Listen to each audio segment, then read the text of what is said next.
My name is Nadine Thorne, and I hold the rank of Major General in the United States Army. But to my family, I've never been anything more than an inconvenience in uniform.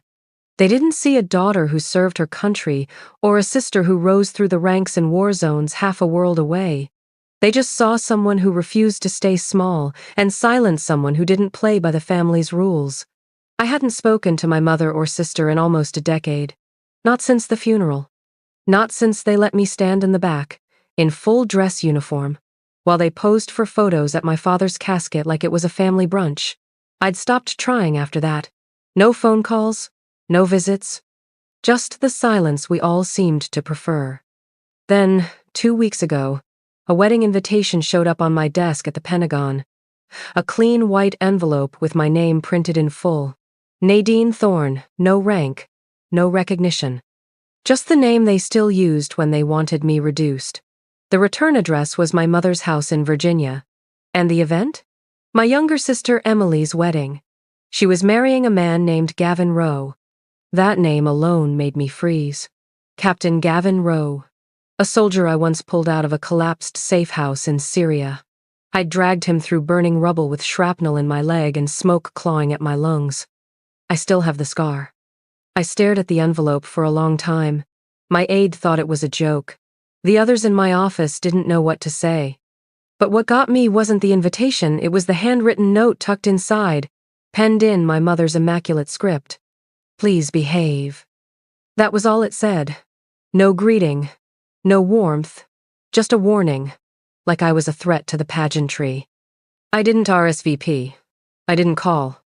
I simply booked a red-eye flight and arranged for no one to pick me up. I didn't go to be celebrated. I didn't go to reconnect.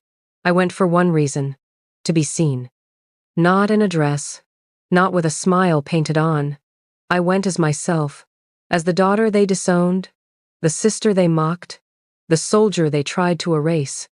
What I didn't expect was for the groom to salute me before the ceremony was over. And when he called me ma'am in front of 100 guests and introduced me by my true title, my sister's smile collapsed. That was the moment they stopped calling me a disgrace. That was the moment they remembered exactly who I was. The wedding invitation sat on my desk for 3 days before I touched it again. There was something surgical about how they had written my name, Nadine Thorne, no rank, no title, like a paper cut from the past. Not even a "with love" or "we hope you'll attend." Just that terse note from my mother. Please behave. That's what she always said when she didn't want me to speak. The office was quiet that evening. Most of the brass had already left for the night. I stood by the window of my quarters overlooking the Potomac, dress uniform pressed and hanging like a memory in the corner. The hum of fluorescent light buzzed behind me. It was the kind of night where even the air felt expectant. That's when General Simmons knocked 2 sharp raps. Then he entered without waiting. He never waited. He was the closest thing I had to family in this line of work, and he'd seen me through enough campaigns to know when something was eating at me. He glanced at the envelope on my desk. Of course, he already knew. You going? He asked, tone neutral. I haven't decided. He took a seat, resting one leg over the other, fingers steepled under his chin. Your sister? I nodded. The one marrying Rowe? Another nod. Simmons let out a soft whistle. He was the one you pulled from the rubble. Had half a beam pinning his leg. Hell of a rescue. I remember. My voice was flat. I still have the scar.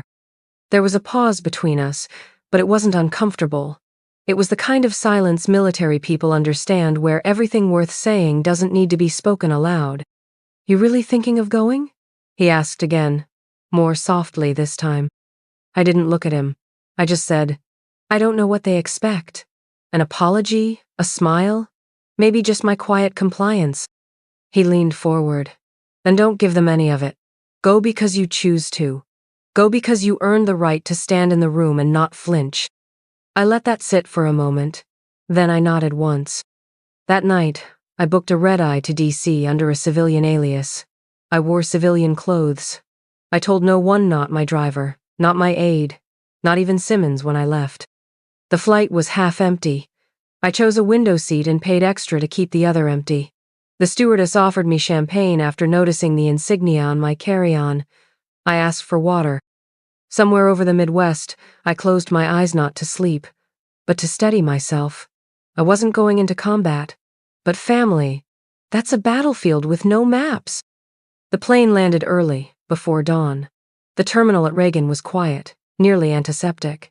I cleared security in minutes, my military ID slicing through bureaucratic layers like a blade.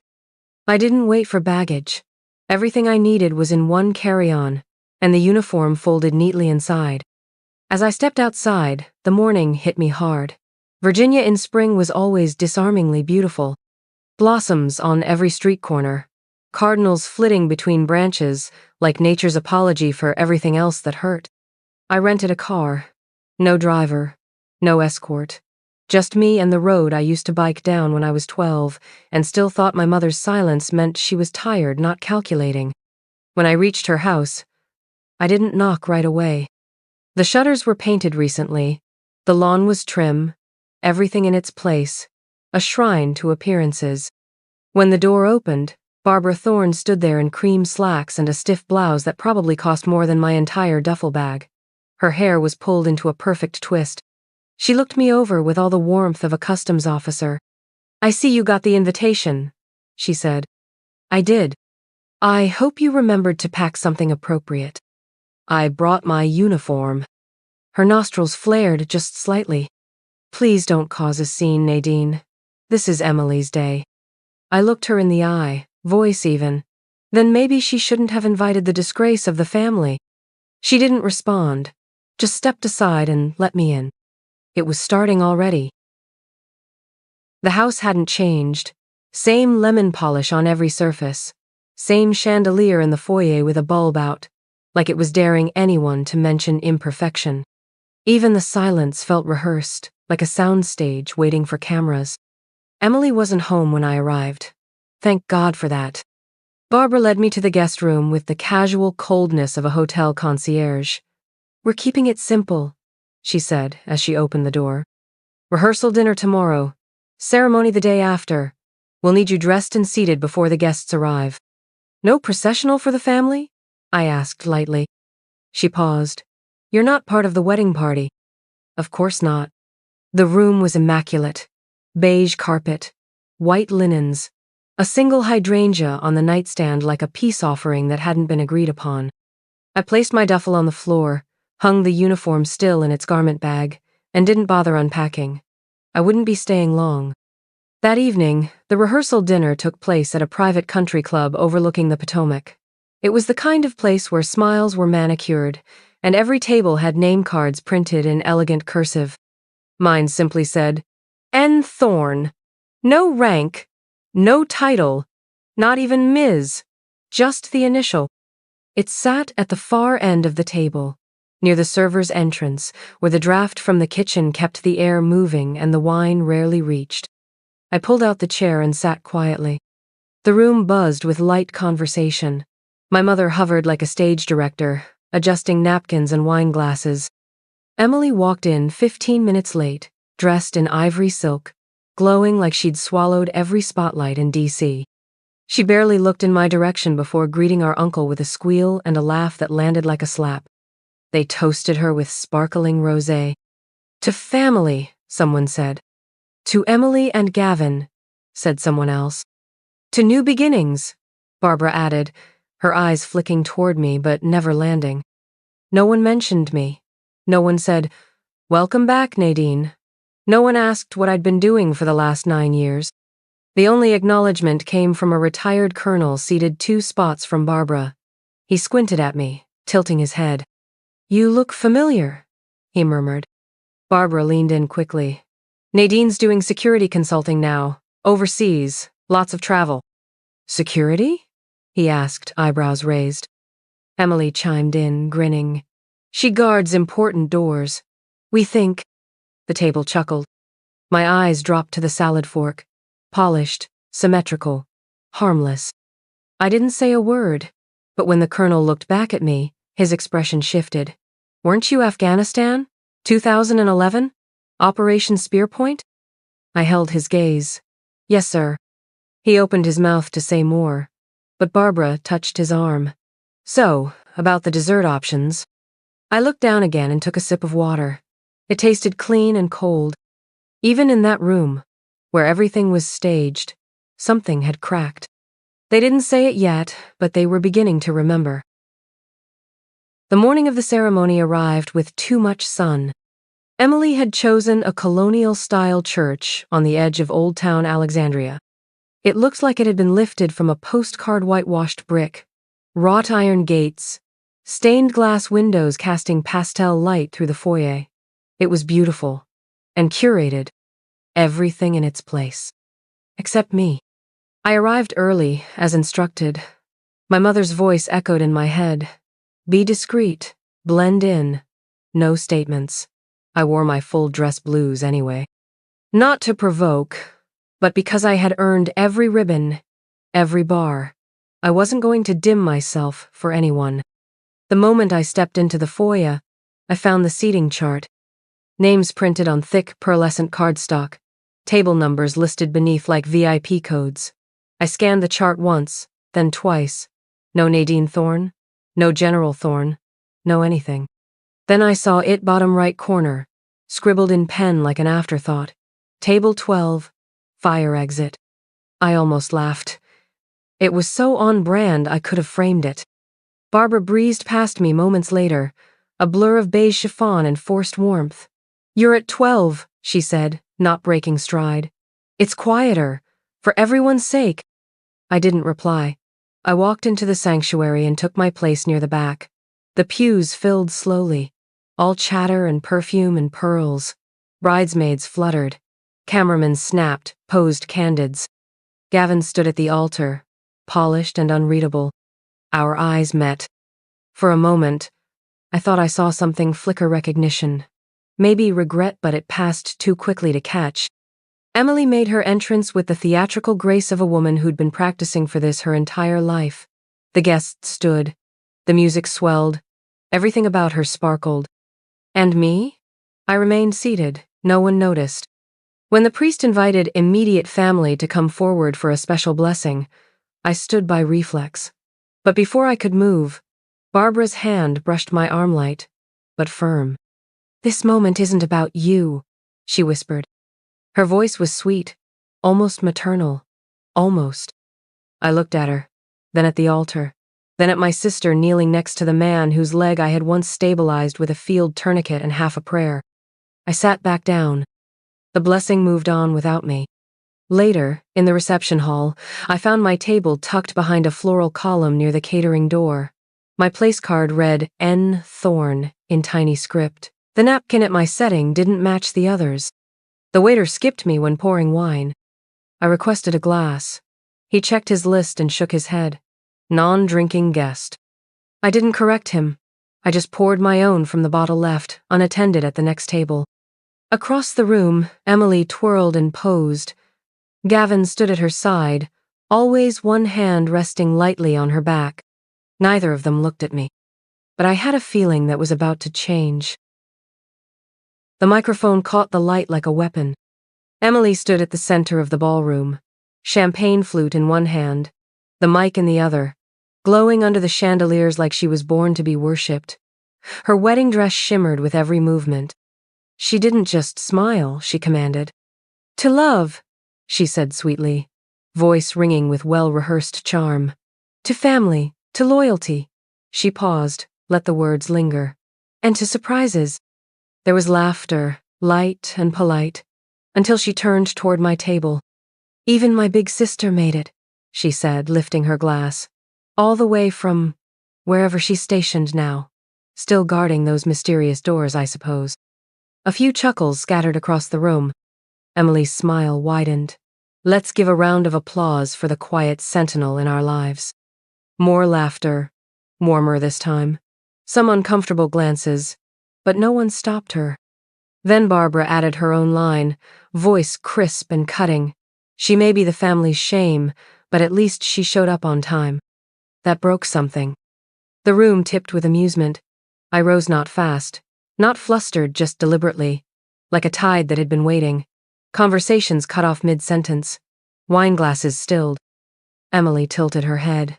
Oh, come on. It's a joke. Lighten up, Nadine. You always took everything so seriously. Before I could respond, Gavin moved. He stepped forward, quietly, steadily, through the sea of tables and startled guests.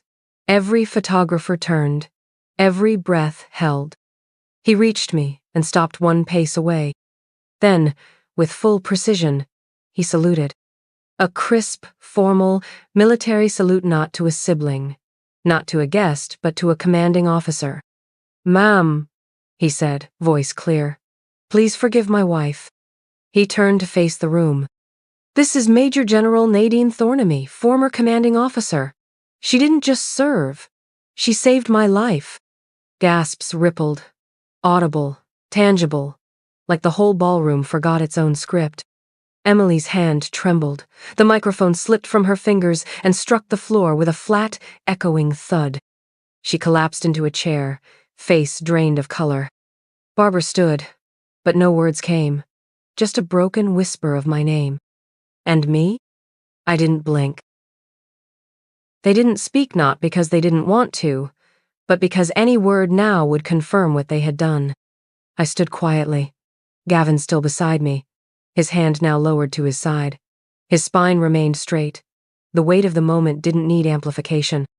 It pressed into every guest, into the folded linens, into the champagne that no one dared sip. Then came the second shock. From table 2, near the orchestra, an older man rose. Colonel Rourke, retired. He had commanded the 87th Infantry the year I joined. He saluted. Then a woman in navy blue. Her salute was slower, but no less deliberate. And a third, a former West Point instructor. One by one, they stood for me. Barbara looked around, desperate to reel the night back under control. "This isn't the time," she hissed, trembling. But no one was listening to her anymore. For the first time in years, I was no longer the shadow at the edge of their story. I was the axis around which it now turned. Later that evening, my mother pulled me aside in the lobby of the hotel. Her pearls were gone, her lipstick faded, but the mask remained. "You certainly made your point," she said, trying to smile. I didn't answer. She folded her hands. "There's media interest. Some photos? Questions about your role? If you could give a short statement just to clarify, for the family's sake." I stared at her. "You want me to protect the image you built by cutting me out?" Her smile cracked. "We just weren't prepared. We didn't understand what your career meant." "No," I said. "You understood. You just didn't care." She looked down. "It wasn't personal. That's the problem. It should have been." She went quiet, but I didn't wait for an apology that wouldn't come. I turned to leave. "You could at least help us clear it up," she called after me. I paused in the doorway. "Barbara," I said softly, "I spent half my life shrinking to make room for your comfort. That era ends tonight." And I walked away, leaving behind the table I was never meant to sit at. 2 weeks after the wedding, I stood behind a podium beneath the Pentagon seal. No dress blues, no decorations, just a tailored suit and the truth I had carried in silence for far too long. "There are protocols for combat wounds," I said, "for grief, for trauma. But what do we offer those betrayed, not by enemies, but by their own families?" No one moved. I introduced the Sentinel Foundation, a national resource for service members targeted by internal sabotage. Not from across a battlefield, but from within kitchens and phone calls and living rooms, from siblings, spouses, parents. "Sometimes the injury is trust," I told them, "and we need to stop pretending those wounds don't count." I didn't name Emily. I didn't have to. The headlines filled in the blanks for me. I didn't correct them. Instead, I stepped away from public life. I retired quietly, bought a small home on the coast of Maine, and started painting again. No medals on the wall. Just a sea breeze, an old easel, and the version of myself no one ever tried to rewrite. One afternoon, a boy from the village came to deliver bread and asked, "Were you really a general?" I smiled. "Yes," I said. "But more importantly, I never stopped standing up for what mattered. He nodded and ran off before I could say more. Back inside, I sat at my desk and looked out over the Atlantic.